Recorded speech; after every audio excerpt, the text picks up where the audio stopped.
내가 여호와께 그의 의를 따라 감사하며 지존하신 여호와의 이름을 찬양하리로다. 아멘. 찬송가 19장 하나님께 찬양드립니다.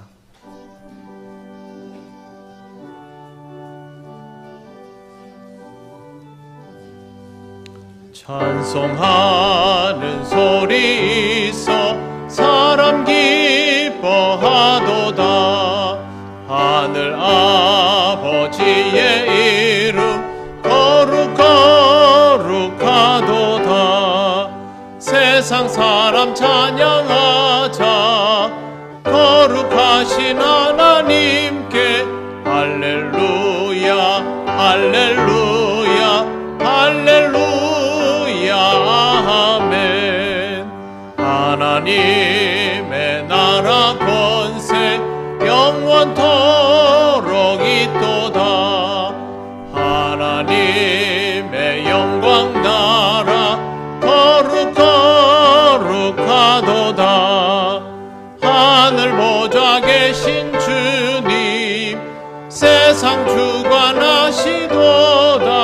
할렐루야 할렐루야 할렐루야 아멘.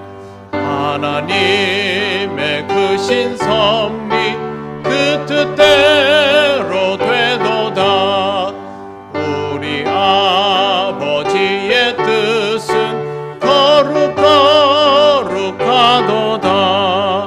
주여 속히 임하셔서 기쁜 날을 주옵소서.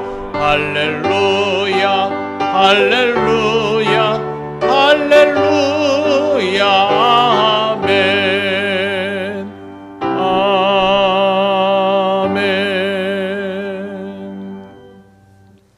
성시교독 40번입니다.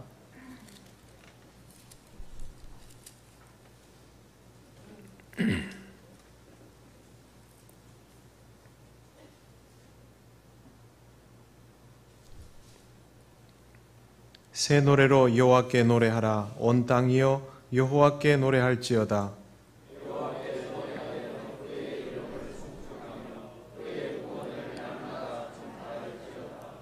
그의 영광을 백성들 가운데에 그의 기이한 행적을 만민 가운데에 선포할지어다.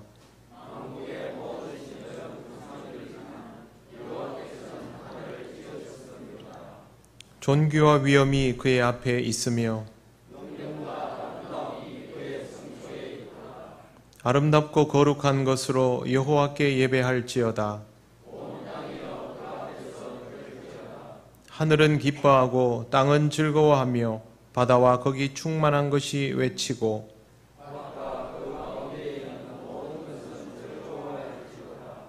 그때 숲의 모든 나무들이 여호와 앞에서 즐거이 노래하리니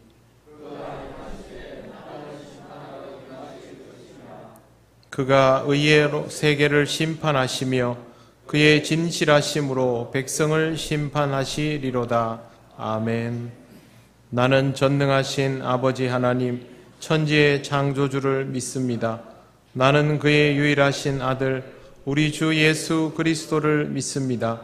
그는 성령으로 잉태되어 동정녀 마리아에게서 나시고 본디오 빌라도에게 고난을 받아 십자가에 못 박혀 죽으시고 장사된 지 사흘 만에 죽은 자 가운데서 다시 살아나셨으며 하늘에 오르시어 전능하신 아버지 하나님 우편에 앉아 계시다가 거기로부터 살아있는 자와 죽은 자를 심판하러 오십니다. 나는 성령을 믿으며 거룩한 공교회와 성도의 교제와 죄를 용서받는 것과 몸의 부활과 영생을 믿습니다. 아멘. 찬송가 501장 하나님께 찬양드립니다.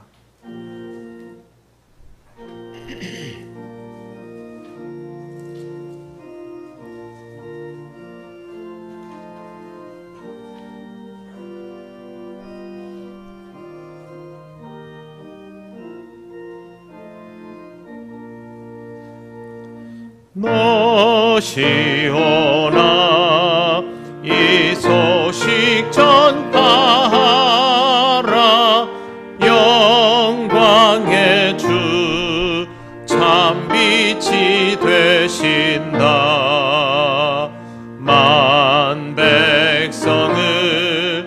이 밝은 빛에 모아 영원한 구원 주려 하신다. 이 기쁜 소식 곧 전하라. 구원의 소식을 널리 전하라. 죄 사슬에 얽매여 있는 사람 하도 많아 다 셀 수 없구나. 이 형제들 다 건져내기 위해 주 예수 복음 널리 알리자. 이 기쁜 소식 곧 전하라. 구원의 소식을 널리 전하라. 온 세상에 너 크게 외치어라. 하나님은 참 사랑이시다.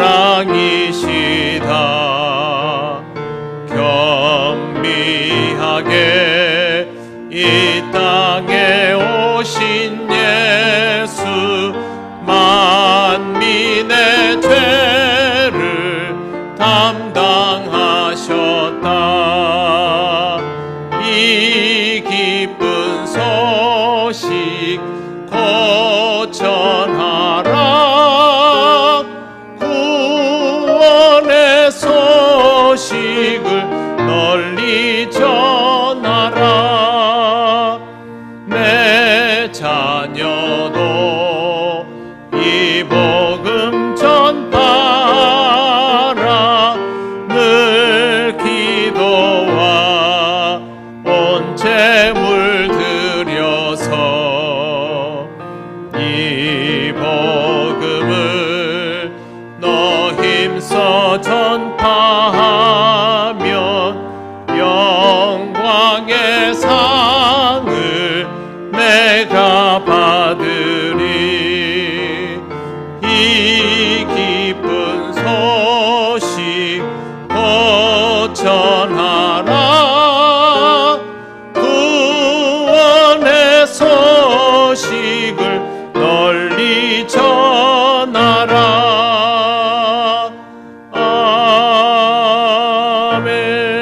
아멘.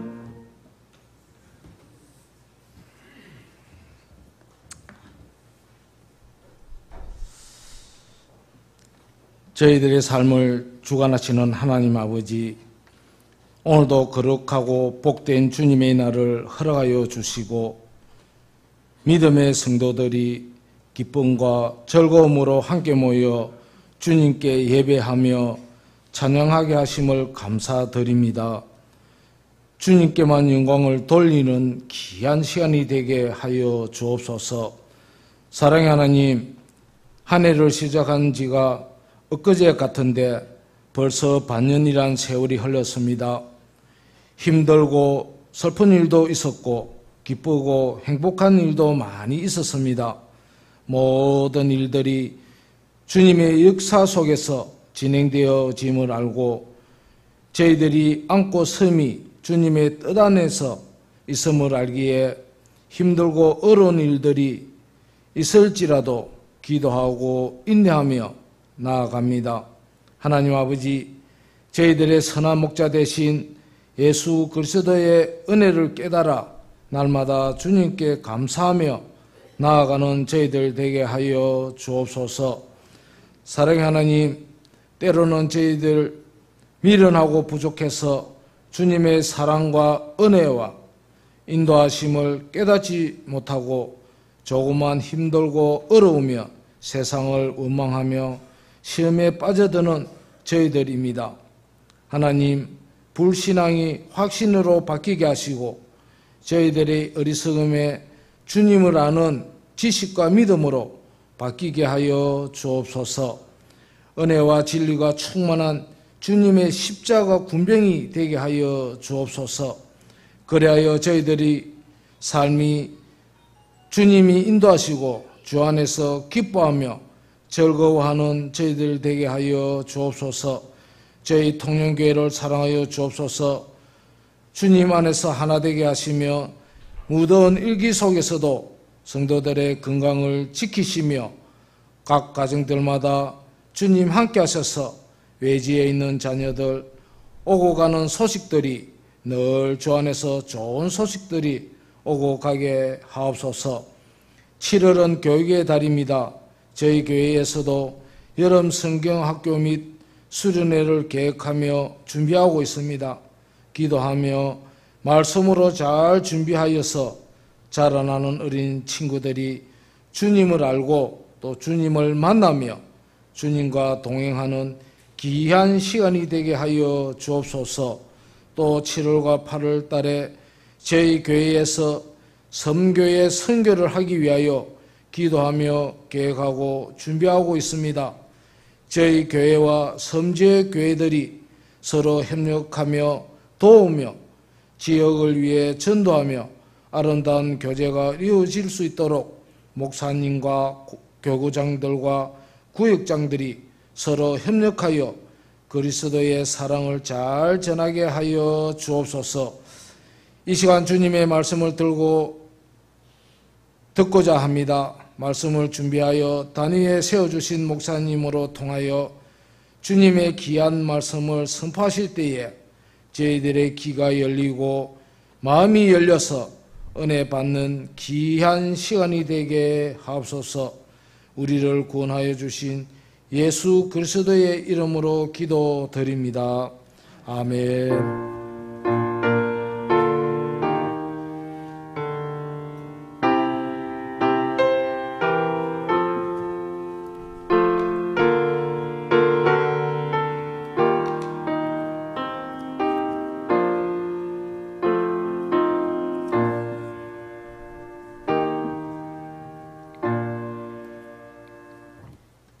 하나님 말씀 사도행전 8장 1절에서 8절입니다. 이 말씀은 신약성경 199쪽에 있습니다.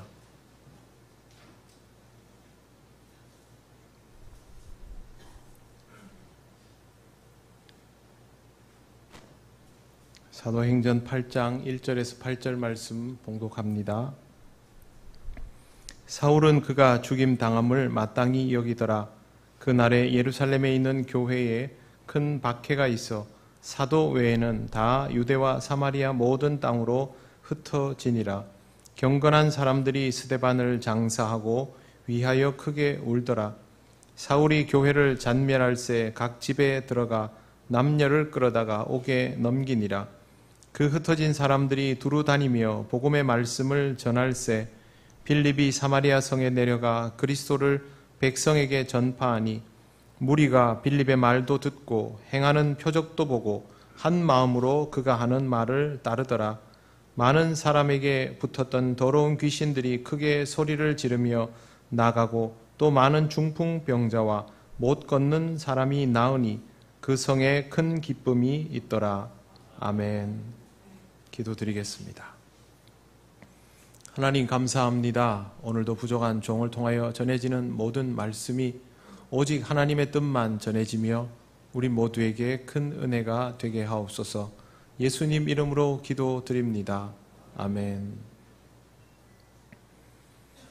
사울은 그가 죽임 당함을 마땅히 여기더라. 오늘 말씀의 첫 구절입니다. 스데반이 죽는 모습을 보면서 사울이 했던 말입니다.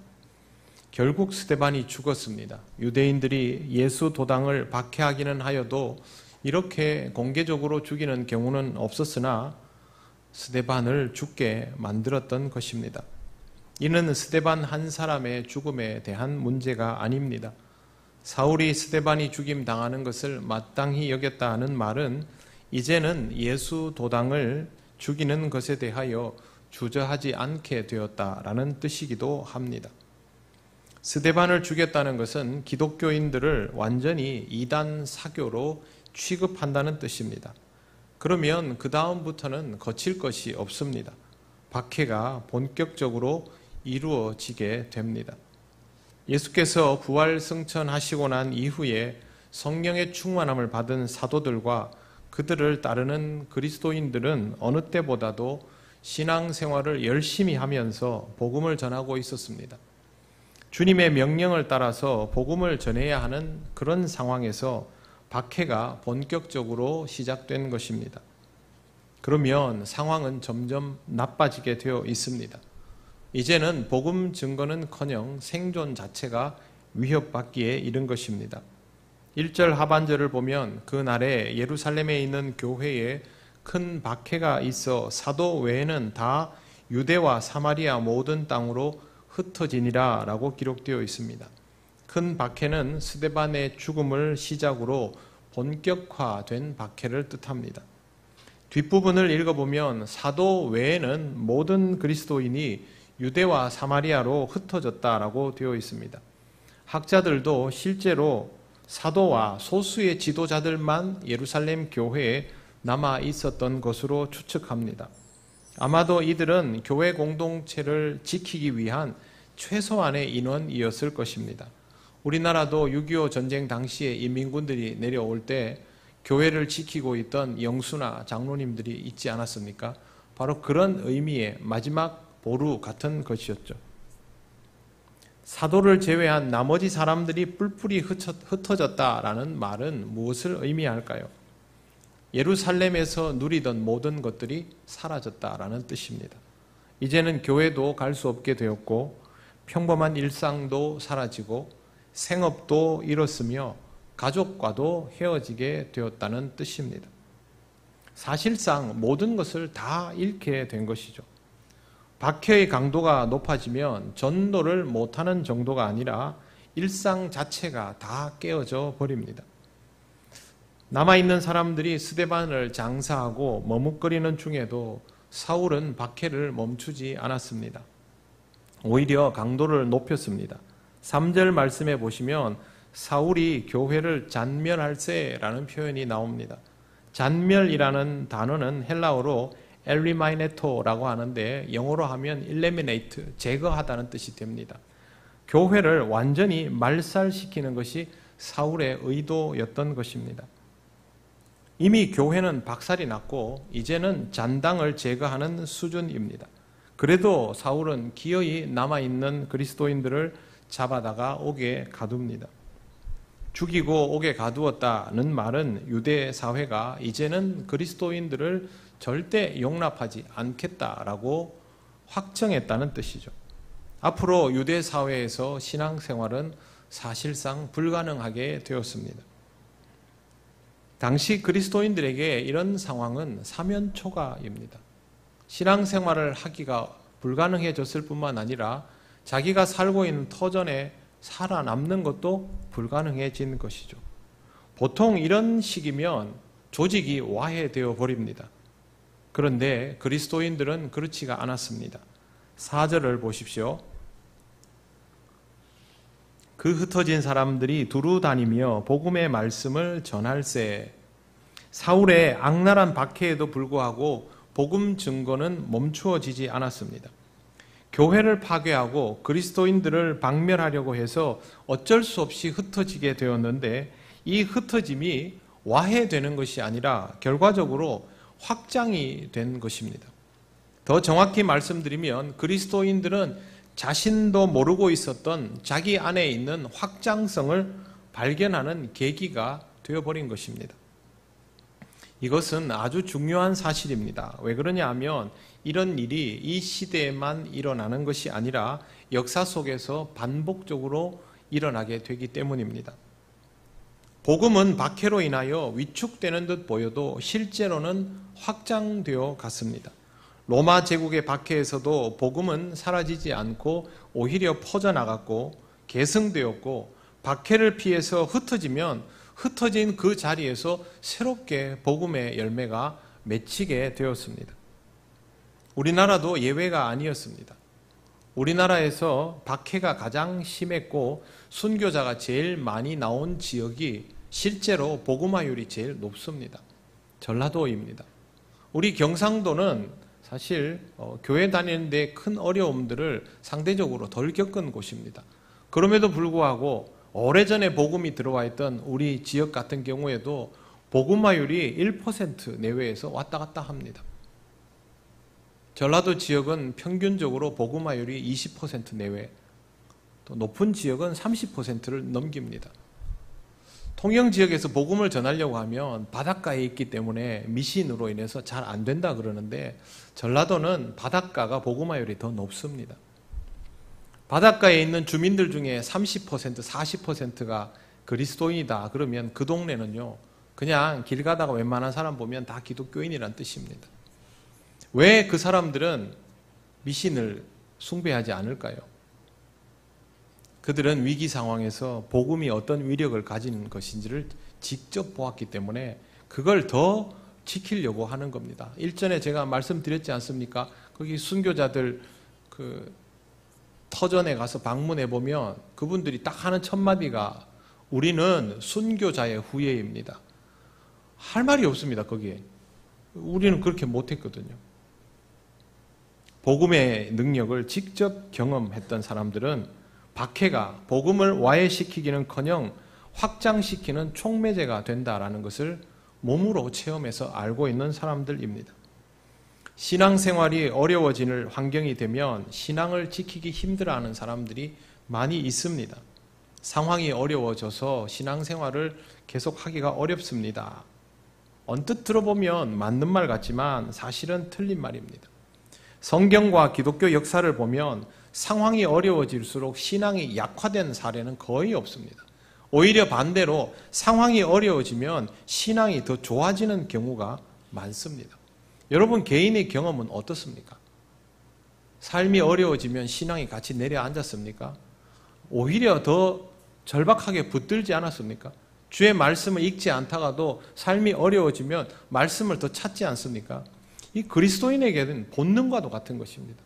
그런 이유로 인해서 상황이 어려워져서 신앙생활이 힘들어진다라는 말은 사실은 상황 때문이 아니라 내 안에 복음을 통한 구원의 명백한 확신이 없기 때문에 그렇습니다. 복음이 전부이고 우선이고 절대적이면 어떤 상황에서도 복음은 포기를 못합니다. 그런데 전부가 아니었기 때문에 우선적이지도 않았기 때문에 먼저 내려놓게 되는 것입니다. 신앙생활을 제대로 하기가 어렵다라는 생각이 들면 제일 먼저 내 안에 있는 복음이 확고부동한가 그것부터 점검해 보시기를 바랍니다. 상황과 처지를 따라서 신앙생활을 한다면 여러분은 절대 신앙생활 제대로 할 수가 없습니다. 절박했을 때를 생각해 보십시오. 그때 그런 조건을 여러분이 따졌는가? 그렇지 않았을 것입니다. 우리한테 좋은 상황이라는 것은 찰나에 불과합니다. 여러분의 인생에 좋은 상황이 얼마나 유지되던가요? 잠시 맛을 볼 정도였겠죠. 실제로는 그렇지 않은 조건들이 주를 이룹니다. 그러니 상황에 따라 그렇게 생각하지 마십시오. 반대로 상황이 어려워도 복음을 분명히 가지고 있으면 그것을 전하게 되어 있습니다. 빌립과 흩어진 유대인들이 그러하였습니다. 빌립은 사마리아 성으로 내려가 그리스도를 백성에게 전파하였습니다. 우리는 이 구절을 좀 가볍게 읽고 지나갑니다만 결코 가벼운 구절이 아닙니다. 유대인들에게 있어서 사마리아는 가장 가깝지만 가장 먼 곳입니다. 유대인들은 갈릴리로 가려면 사마리아를 거치지 않고 둘러가기를 선호합니다. 요즘 같은 교통수단도 없는 시대에 그 길을 둘러간다는 것이 얼마나 힘들고 번거로운 일입니까? 하지만 가능하면 둘러갑니다. 사마리아 땅은 밟고 싶지도 않기 때문에. 그런 유대인들을 바라보는 사마리아인들의 시선은 좋을 리가 있겠습니까? 당연히 좋지 않죠. 그런데 빌립이 바로 그곳에 들어가서 복음을 전했던 것입니다. 이 말은 빌립을 포함한 당대의 그리스도인들이 매우 빠른 시간 안에 유대인이라면 당연히 가지고 있을 선입견들을 벗어가고 있다는 뜻입니다. 우리는 교회 다니면서 이런 말들을 자주 주고받습니다. 신앙생활 하면서도 천성은 잘 바뀌지 않아. 성품은 그대로야. 사마리아인에 대한 유대인의 인식은 사실상 그들에게 있어서는 천성과도 같은 것이었습니다. 이것이 빠른 시간 안에 내려놓아지게 된 이유는 복음 때문입니다. 다른 이유는 없습니다. 성령께서 역사하시면 그렇게 되지 않는가? 성령께서 역사하시죠, 당연히. 복음 전하는 모든 사람은 성령 임재를 경험한 사람들일 수밖에 없습니다. 그러나 성령 임재를 경험한 모든 사람들이 다 이방인에게 복음을 전했던 것은 아닙니다. 갈라디아서 2장에 보면 안디옥을 방문한 사도 베드로가 이방인들과 식사를 하다가 예루살렘에서 야고보가 보냈던 사람들을 보게 됩니다. 그러자 베드로는 황급히 그들을 의식해서 그 자리를 떠나버립니다. 수장인 베드로가 떠나니까 동행하고 있던 유대인들도 따라서 떠나고 바나바도 그렇게 행동해 버렸습니다. 바울은 이 사실에 대해서 매우 격분하면서 베드로를 만나서 직접 책망하였습니다. 이방인을 찾아가서 복음을 전해도 부족한 판에 이미 그리스도인이 되어 있는 이방인들과 식사하는 자리조차도 꺼린다면 그게 그리스도인이냐 그 말입니다. 베드로를 포함한 그를 따라온 사람들은 어떤 인물들이었을까요? 빌립을 포함한 성도들이 박해를 피해서 뿔뿔이 흩어질 때 남아서 예루살렘 교회를 지켰던 사실상의 지도자 그룹 아닙니까? 그렇다면 이 사람들은 분명히 오순절 성령 사건에 성령 임재 받은 사람들이 맞죠. 그럼에도 불구하고 이 사람들은 여전히 율법의 범주에 묶여 있었던 것입니다. 율법에서 자유롭지 못한 사람은 아직 복음을 알기는 하되 온전히 소유한 사람이라고 볼 수 없습니다. 복음을 온전히 소유한 사람은 상황이 어려워도 복음을 전하게 되어 있지만 복음을 온전히 소유하지 못한 사람은 결국에는 그런 것들에 얽매이게 되지요. 율법에 얽매인 유대인, 율법은 아니지만 관습이나 형식에 얽매인 사람들, 그 외에 복음이 아닌 다른 것들에 무게가 실려있는 사람들은 조건이 맞지 않으면 복음을 전하지 못합니다. 우리가 알아야 될 아주 중요한 사실이 여기에 있습니다. 복음을 전하지 못하면 내 안에 있는 복음도 지킬 수 없다는 것입니다. 지금 빌립과 같은 인물들은 여기저기 흩어져서 복음을 전할 때 교회를 지키기 위해서, 교회를 확장하기 위해서 그런 마음으로 전하는 거 아닙니다. 도망다니게 바쁜 사람들인데 그곳에서 사람을 만나면 복음이 나오는 것이죠. 그러다 보면 복음이 전해진 것이죠. 자기 생존과 복음의 가치가 연결되어 있다 보니까 살아있는 동안은 복음을 전할 수밖에 없는 상태였던 것입니다. 무슨 큰 그림을 그리고 그렇게 하겠습니까? 결과적으로 빌립과 흩어진 유대인들의 이런 행동들은 교회를 세워나가는 일이 됩니다. 사도행전 11장 19절 이하에 이런 내용이 있습니다. 그때에 스데반의 일로 일어난 환란으로 말미암아 흩어진 자들이 베니게와 구브로와 안디옥까지 이르러 유대인에게만 말씀을 전하는데, 초반에 흩어진 그리스도인들은 유대인들에게만 복음을 전했습니다. 20절, 그 중에 구브로와 구레네 몇 사람이 안디옥에 이르러 헬라인에게도 말하여 주 예수를 전파하니, 여기에 나오는 구브로와 구레네 몇 사람은 이방인이 아니라 유대인입니다.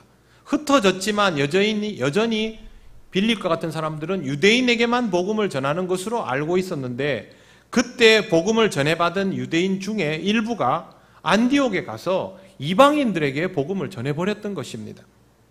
그렇게 해서 시작된 교회가 안디옥 교회입니다.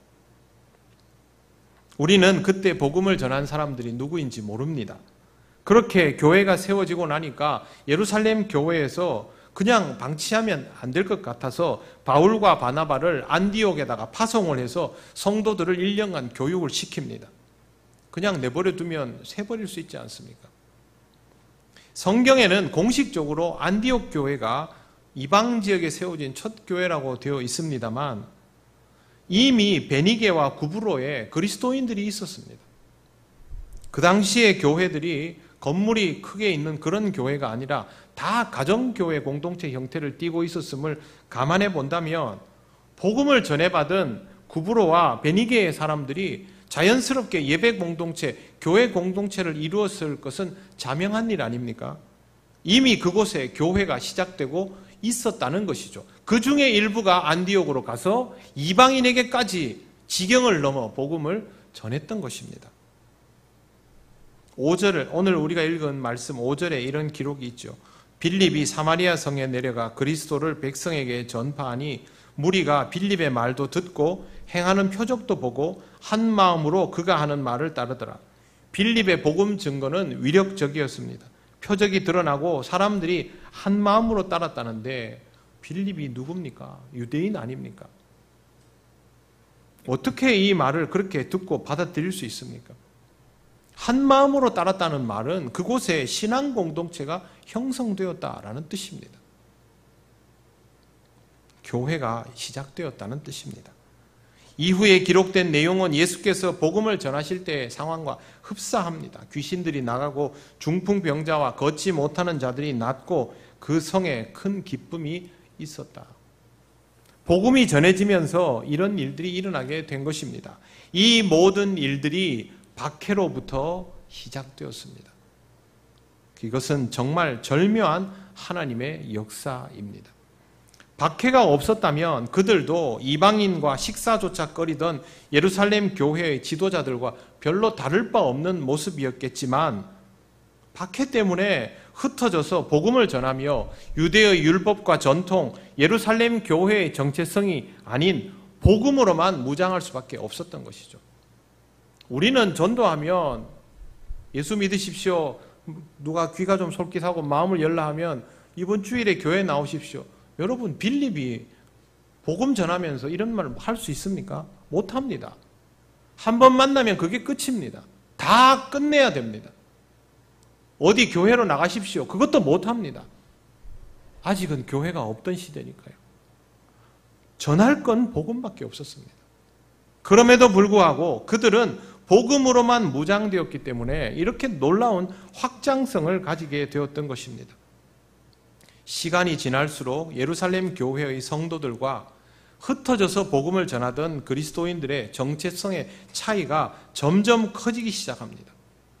좀 전에 말씀드린 바울이 베드로를 책망한 사건이 대표적인 것이고 실제로 베드로를 포함한 사도들 또 예루살렘 교회의 지도자 그룹들은 이방 지역을 순회하면서도 그 지역에서 유대인들을 만나고 유대인들에게 복음을 전하고 또 유대계 그리스도인들과 접촉하는 것이 주를 이루었습니다. 이방인들과는 접촉을 하지 않으려 들었죠. 세월이 흘러도 예루살렘 교회는 조금의 확장성도 가지지 못한 채로 여전히 그들만의 교회가 되어 있었던 것입니다. 박해로 인해 흩어진 그리스도인들에 비해서 예루살렘에 남아있던 사람들은 목숨을 걸고 교회를 지키는 지도자급이었을 것이다 라고 말씀드렸습니다. 그런데 그들은 여전히 유대인만의 교회를 생각하고 이방인과 함께하기를 주저하는 폐쇄적인 상태에 갇혀 있는데 반해 위험을 피해 흩어졌던 유대인들은 이방인에게 복음을 전하면서 그 지역의 기둥이 되어가고 더 많은 곳으로 확장되어 나갔던 것입니다. 사도행전 11장 20절에서 30절에 보면 천하에 큰 흉년이 들어서 제자들이 각각 그 힘대로 유대에 사는 형제들에게 부조를 보내기로 작정하고 이것을 실행해서 바나바와 바울에게 손에 쥐어서 장로들에게 보냈다는 기록이 있습니다. 이 말은 안디옥 교회가 예루살렘 교회의 형제들을 위해서 구제금을 마련해서 보냈다라는 뜻입니다. 서로 사이가 좋고 예루살렘 교회가 모교회라서 그럴 수 있다고 칩시다. 그러면 예루살렘 교회는 왜 기근 피해를 입은 자기 교회 성도들을 구제하지 못할까요? 사실상의 모교회였고 베드로에 의해서 회심한 사람들이 한 번에 몇천 명씩 나오던 교회인데 사람들이 다 뿔뿔이 흩어졌다고 해도 남아있는 지도자들의 숫자만 해도 적지 않았을 텐데 시간이 지나면 그들이 복음을 전했으면 다시 확장이 되었을 텐데 왜 예루살렘 교회는 한 번도 아니고 여러 번 이방 지역의 교회들로부터 재정적인 원조를 받는 그런 상태가 되었을까요? 복음을 가지고 교회를 확장시켜 나가지를 못했던 겁니다. 결국 시간이 지나고 나서 예루살렘 교회는 약화되었고 끝내는 소멸되었습니다. 복음을 전하면 교회가 지켜지는 정도가 아니라 세워지고 성장하게 되지만 복음을 전하지 못한 채로는 아무리 교회를 지키려고 해도 지켜지지가 않았던 것입니다. 지금 우리나라 교회의 가장 큰 문제가 무엇일까요? 성도들이 열심이 없을까요? 여전히 우리나라 교회 성도들의 열심이 세계 최고입니다. 열심으로 말하자면 아직도 따라올 나라가 없습니다. 그 정도는 다 가지고 있죠. 교회에 대한 애착이 없습니까? 아닙니다. 한국 교회 그리스도인들은 교회를 제2의 집으로 생각합니다. 오래 다니면서 정도 들어서 애착도 큽니다. 성도들 간의 교제도 형제처럼 친척처럼 그렇게 나눕니다. 그런데 복음을 확실하게 가지고 있지를 못합니다. 왜 복음을 가지고 있지 못하다고 말씀드리냐면 그 복음을 표현하지를 않거든요. 교회는 복음을 전하며 무한한 확장성을 가지며 생존하는 공동체인데 복음을 전하지 않으니 스스로를 지켜가기도 버거운 상태가 되어가고 있는 것입니다. 교회는 복음 없이 존재할 수 없습니다. 복음을 전하지 못하는 교회는 복음을 지키지 못하는 교회가 됩니다. 복음을 가지고 있다면 어떤 상황에도 복음은 전하게 되어 있습니다. 빌립이 혼자 도망을 다니면 그냥 박해를 피해 다니는 도망자에 불과하지만 복음을 전파하는 순간부터 빌립이 교회가 됩니다. 여러분도 마찬가지이죠. 복음을 전하지 않는다면 여러분은 그리스도인으로서의 정체성을 지키기가 점점 어려워질 겁니다. 마음은 지키고 싶죠. 여러분 신앙 지키고 싶지 않습니까? 잘 안 지켜지죠. 내 안에 복음이 없기 때문에, 그리고 그 복음을 표현하지 않고 살아가기 때문에 그렇습니다. 제가 꾸준히 운동을 합니다. 잔고장이 워낙 많기 때문에. 근데 저는 운동을 하러 가건 뭐 시장을 가건 어디를 가건 항상 마음속으로 경건한 채 하지는 않지만 목사라는 생각을 꼭 하고 제가 목사라고 먼저 밝힙니다. 최근에 운동을 하다가 날이 너무 더운데 힘들어 죽겠는 거예요. 그래서 운동기구를 막 들다가 저도 모르게 풀썩 내려놓으면서 죄송합니다. 이랬어요. 아주 짧게 작은 소리로. 그랬더니 저랑 같이 하는 운동하던 분이 바로 1초도 안 걸려서 목사님이 힘들면 주여 이렇게 하셔야지 아씨가 뭡니까? 이러더라고요. 그래서 제가 잘못됐습니다 그랬어요. 제 입에서 나올 말이 아니었던 거죠. 그냥 짧은 탄식으로 잠깐 뱉어낸 말이지만 그게 제 정체성과 맞지 않는 거죠. 여러분은 평소에 어떤 말들을 주고받고 어떤 행동을 하십니까? 복음을 가지고 살아라 하는 것이 사람을 만나면 계속 성경 구절을 얘기하고 그렇게 하라는 것이 아닙니다. 우리 안에 복음이 있으면 그 복음에 의하여 나오고 있는 말들이 있습니다. 할 수 있는 행동들이 있습니다. 그걸 할 수 있어야 한다는 거죠. 어떤 상황에서 전도하라고 해서 매일 가가지고 교회 나오라 이러면 교회 나옵니까? 그렇지 않습니다. 우리의 입에서 계속 주의 말씀이 우리의 몸을 통과해서 생명의 표현으로 나아가게 되면 그게 복음이죠. 그 복음으로 여러분들이 누군가를 대하고 말하고 행동하면 그 사람은 계속 복음의 비를 맞습니다. 그렇게 젖어들다 보면 그게 익숙하고 당연해지는 것이죠. 우리가 복음을 가지고 있으면 우리의 입에서 나오는 표현들은 결국 복음적일 수밖에 없습니다. 교회 안에서 성도들끼리 교제할 때는 어떻습니까? 우리에게 복음이 있으면 우리가 주고받는 이야기들은요, 다 복음과 관계되는 것들입니다. 신앙생활에 대한 것들이 줄을 이룰 수밖에 없습니다.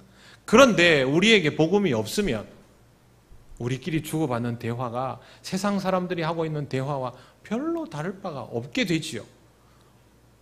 두 개를 다 경험해 보지 않았습니까? 그래서 우리는 복음으로 살아가고 복음을 소유하고 있다는 것이 무엇인지를 너무 잘 압니다. 늘 그렇게 하지 못할 뿐이죠. 조금 더 긴장감을 가지고 살아가시기를 바랍니다. 여러분이 복음을 분명히 가지고 있으면 그 복음은 결국 전해지게 되어 있고, 복음이 전해지는 그 순간에 내가 교회가 되는 것입니다. 여러분이 스스로를 지키려고 애쓰지 않아도 복음 때문에 여러분의 영적 정체성이 지켜지게 되어 있고, 그 영적 정체성이 여러분의 삶을 지탱하게 되어 있습니다. 나를 지키기 위해서도 내게는 복음이 꼭 있어야 합니다. 복음 자체가 생명력인 것입니다. 오늘 말씀의 의미를 잘 생각해 보시기를 바랍니다. 나에게 정말로 복음이 있는지 검증해 보시기 바랍니다. 내가 사람에게 말을 할 때, 나를 표현할 때 복음을 말하는지, 복음을 표현하는지, 아니면 나를 표현하고 있는지 돌아보시기를 바랍니다. 이것이 구별이 되어야 내 안에 복음도 확인하고 그 복음을 말하고 전할 수도 있습니다. 상황이라는 것은 하나님께서 나로 하여금 복음을 말하게 하시는 다양한 통로일 뿐입니다. 그 상황에 매몰되지 마시고 여러분이 가지고 있는 복음에 더 주목하시기를 바랍니다. 이 복음을 가지고 그것을 전하며 그리스도인으로서 여러분 자신을 지키고 주님의 몸된 교회를 날마다 새롭게 이루어 가시기를 바랍니다.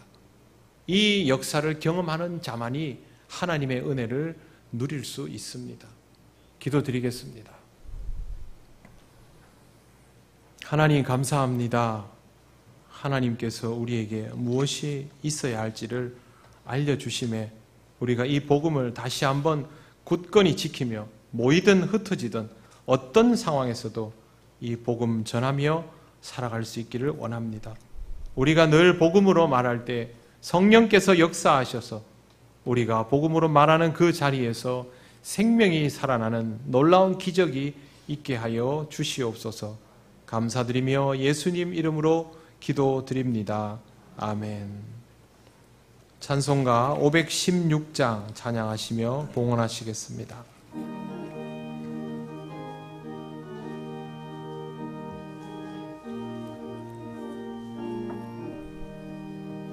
옳은 길 따르라 의의 길을, 세계 만민의 참된 길, 이 길 따라서 살기를 온 세계에 전하세. 만 백성이 나갈 길, 어두운 밤 지나고 동튼다. 환한 미 보아라 저 빛, 주 예수의 나라 이 땅에 곧 오겠네 오겠네. 주 예수 따르라 승리의 주, 세계 만민이 나갈 길과 진리요 참 생명, 내 창검을 부수고 다 따르라 화평왕. 어두운 밤 지나고 동튼다. 환한 미 보아라 저 빛, 주 예수의 나라 이 땅에 곧 오겠네 오겠네. 놀라운 이 소식 알리어라. 세계 만민을 구하려 내 주 예수를 보내신 참 사랑의 하나님. 만 백성이 따를 길, 어두운 밤 지나고 동튼다. 환한 미 보아라 저 빛,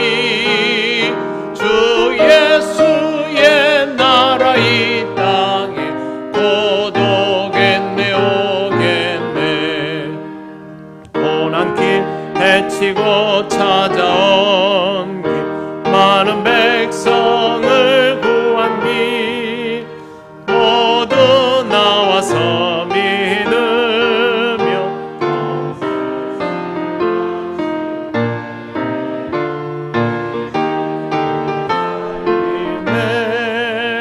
모든 밤 지나고 동 튼다 바람이 보아라 저기 주 예수의 나라 이 땅에 곧 오겠네 오겠네. 하나님 감사합니다. 어려운 시절이지만 신앙으로 살게 하시고 하나님 주시는 것들을 일일이 경험하며 누리게 하시니 감사합니다. 언제나 하나님 앞에 감사의 마음으로 예물 드리는 우리가 되게 하옵소서. 다음 한 주간도 우리 모든 성도들의 삶을 지켜주시기를 원합니다. 필요한 것들을 채우시고 또 그때를 잊지 않는 우리들 되게 하셔서 늘 하나님께 영광을 돌리는 지혜롭고 복된 가정들 되게 하여 주옵소서. 예수님 이름으로 기도드립니다. 아멘.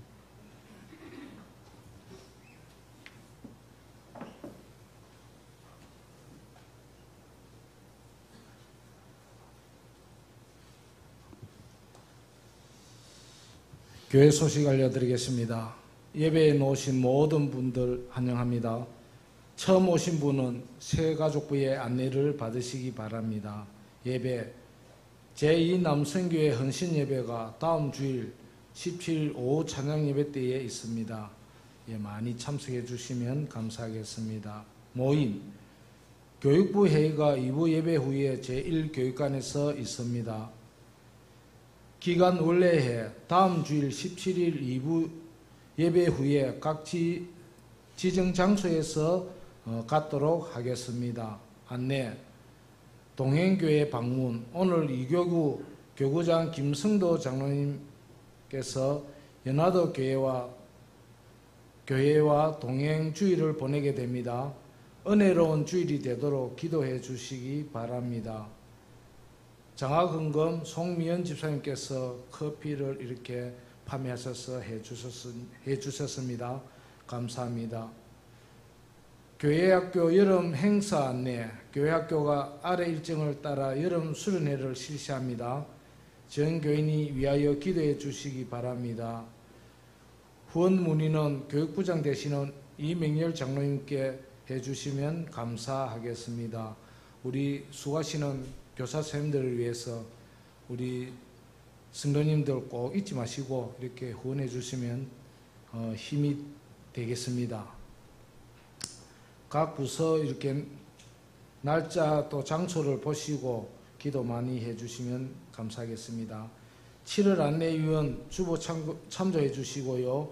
좋은 습관 가지기 캠페인 및 7월 함께 나눌 기도 제목을 꼭 집에 가셔서 읽고 실천해 주시면 감사하겠습니다. 이상입니다. 네, 오늘 우리 동행하는 교회 프로젝트 첫 번째 팀으로 이교구가 떠났습니다. 새벽기도 후에 12명의 대원이 연화도 교회에 가서 10시부터 예배를 드리고 아마 이후에 프로그램을 진행하고 있을 것입니다. 두렵고 떨리는 마음으로 준비해서 갔을 텐데요. 앞으로 여러분들도 가게 될 테니까 제가 몇 가지 당부 말씀을 드립니다. 그날 여러분들이 동행하는 교회를 방문하는 것은 그날 하루는 그 교회의 구성원이 되는 것과도 같은 일입니다. 우리는 그곳에서 예배를 드리고 나오면 또 그만이다라고 생각할 수 있겠지만 그 교회의 미래를 위해서 우리가 함께 동역하는 것이 되기 때문에 지역을 방문하게 되면 그 시간 동안은 그 교회의 구성원과도 같은 마음을 가져주시기를 바랍니다. 또한 우리 교회가 그렇게 나가는 날은 확장되는 날이기도 합니다. 그러니까 우리 교회의 이름도 의식하면서 생활해야 할 것이고 우리를 처음 보는 지역민들에게 교회의 좋은 이미지를 항상 잘 표현해 나갈 수 있어야 합니다. 동행하는 교회를 방문하는 프로젝트는 사실상 여러분들에게는 주일에 허락된 예배와 수련회와도 같은 날입니다. 주일날은 우리가 평소에 그렇게 경건하게 보내지 않았습니까? 섬지역 교회를 방문하면 그곳에서 먼저 기도로 일과를 시작하고 또 교회 주변들을 좀 청소하고 함께 예배 드릴 수 있는 준비를 하고 먼저 예배를 드리고 준비해간 음식들을 나누고 또 뭐 필요한 물품들을 나누고 전도를 하고 그렇게 일과를 보내시면 여러분들에게도 은혜가 되고 또 그 교회도 얼마나 힘이 되는지 모릅니다. 섬지역 교회에 교인들 몇 명 되지 않거든요. 그런데 하루 그렇게 가서 함께 예배를 드리면 그 교회는 예전에 그 예배당이 꽉 찼던 그 시절을 떠올리면서 다시 소망을 가질 수 있고 우리가 응원군이 되어주지 않습니까? 아주 중요한 프로그램이고 우리 노회에서 이 프로그램들을 주목하고 있습니다. 우리가 첫 단추를 깨는 거라서 더더욱 잘해야 됩니다. 그곳에 가셔도 여러분은 통영교회이고 그곳에 있는 동안은 연화도 교회이고 그렇습니다. 몇 번 이렇게 다녀보시면 지역 주민들과 인사도 하게 되고 그 다음부터는 조금 더 자유롭게 행동할 수도 있겠지만 우선은 좀 긴장감을 가지고 그렇게 하시기를 바라고 가기 전에 기도하고 함께 준비해 나가는 과정이 사실은 더 중요합니다. 그래서 이 일로 인하여 더 많이 기도하고 뜻을 모으고 마음을 모으고 그렇게 차근차근 준비하셔서 여러분들에게도 은혜가 되고 그분들에게도 은혜가 되는 귀한 프로그램이 되도록 그렇게 정착을 같이 시켜나가면 좋겠습니다. 이제 자리에서 일어나셔서 예배드린 교우들과 인사 나누시겠습니다.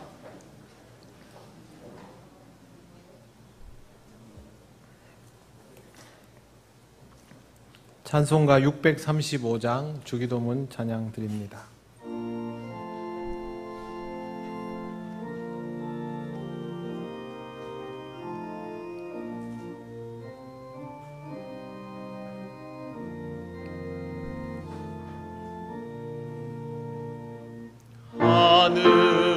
하늘에 계신 아버지 이름 거룩하사 주님 나라 임하시고 뜻이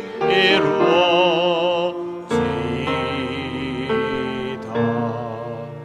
일용할 양식 주시고 우리들의 큰 죄 다 용서하옵시고 또 시험에 들게 마시고 악에서 구원하소서. 내게 주의 나라 주의 권세 주의 영광 영원히